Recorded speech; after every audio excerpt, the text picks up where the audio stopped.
राधे राधे। कार्तिक मास महात्म अध्याय 14। 13वें अध्याय में आपने भगवान विष्णु और लक्ष्मी का जलंधर के घर में निवास सुना। अब नारद जी द्वारा जलंधर के समक्ष पार्वती की सुंदरता का वर्णन आइए सुनते हैं। नारद जी बोले, हे पृथु, उस दानवेंद्र राजा ने विधि पूर्वक मेरा पूजन सत्कार करके हंसकर कहा, हे ब्राह्मण, आप कहाँ से आए हैं? क्या कहीं कुछ वस्तु देखी है जिस कारण से आप आए हो? आज्ञा करिए। नारद जी बोले, हे दैत्येंद्र, मैं कैलाश पर्वत पर गया था। वहाँ पार्वती के साथ बैठे हुए शिव जी को देखा। 10,000 योजन चौड़ा वह कैलाश पर्वत है। वहाँ अनेकों कल्प वृक्ष और कामधेनु हैं और बहुत से चिंतामणियों से प्रकाशित है।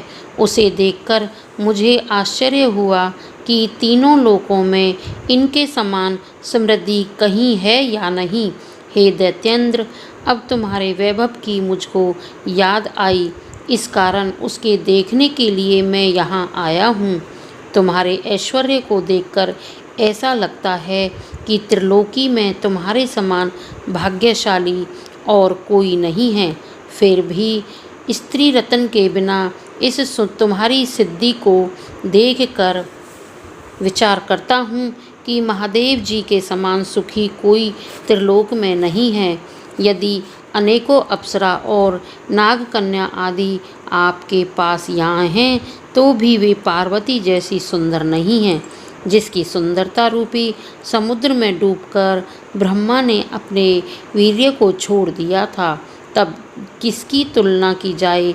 एक बार मछली रूपधारी पार्वती के सुंदरता रूपी वन में तपस्वी महादेव जी ने भी भ्रमण किया था।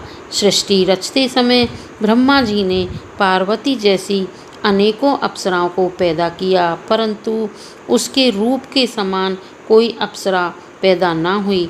स्त्री रत्न के भोगने वाले महादेव जी का वैभव सर्वश्रेष्ठ है, परंतु सब कुछ होते हुए भी तुम्हारा वैभव वैसा नहीं है। ऐसा कहकर मैं वहाँ से चल दिया। कार्तिक मास महात्म अध्याय 14वां समाप्त। बोलो विष्णु भगवान की जय। 15वां अध्याय। जलंधर का शिव जी के पास राहु को दूत बनाकर भेजना। राजा पृथु बोले, हे नारद जी, आपके जाने के बाद दैत्यराज ने क्या किया, यह सब आप मुझे बताइए। नारद जी बोले, मेरे चले जाने के बाद वह दैत्यराज पार्वती के रूप को सुन कामदेव के ज्वर से पीड़ित हो गया। पश्चात भगवान की माया से मोहित होकर सिंह का के पुत्र राहु को अपना दूत बना महादेव जी के पास भेजा। उज्ज्वल चंद्रमा के समान कैलाश को क्षीण चंद्रमा की तरह अपने काले रंग से रंग कर वह राहु वहाँ गया। नंदी से निवेदन करने के बाद वह राहु महादेव जी के पास गया। तब शिव जी के पूछने पर राहु बोला, हे वृषध्वज, त्रिलोकी के स्वामी जलंधर की आज्ञा सुनो। शमशान निवासी हाडों की मालाधारी दिगंबर, तुमको ऐसी सुंदर स्त्री शैलपुत्री किस कारण से मिली है? मैं रत्नों का स्वामी हूँ। पार्वती स्त्रियों में रत्न मेरे ही योग्य है। तुम जैसे नंगे जटाधारी भिखारी के योग्य नहीं है। नारद जी बोले, राहु के ऐसा कहते ही महादेव जी की मध्य भ्रकुटी से एक वज्र जैसा भयंकर पुरुष पैदा हो गया। उसका सिंह के समान मुख था, ललाटी जीभ थी, उसके नेत्रों में ज्वाला थी, ऊपर को उठे हुए केश थे, सूखा शरीर था। इस प्रकार वह दूसरा नरसिंह जैसा लगता था। उसे अपनी ओर खाने के लिए आते देख राहु डरकर भागा, परंतु बीच में ही जाकर उस पुरुष ने उसे पकड़ लिया। जब वह राहु को पकड़कर खाने लगा, तब शिव जी ने उससे मना किया कि यह मारने योग्य नहीं है, यह दूत है और पराधीन है, इसे छोड़ दो। शिव जी के यह वचन सुनकर उस पुरुष ने राहु को आकाश में छोड़ दिया। फिर महादेव जी की उस पुरुष ने प्रार्थना की। वह पुरुष बोला, मुझको भूख लगी है, जिसके कारण मैं दुर्बल हो गया हूँ।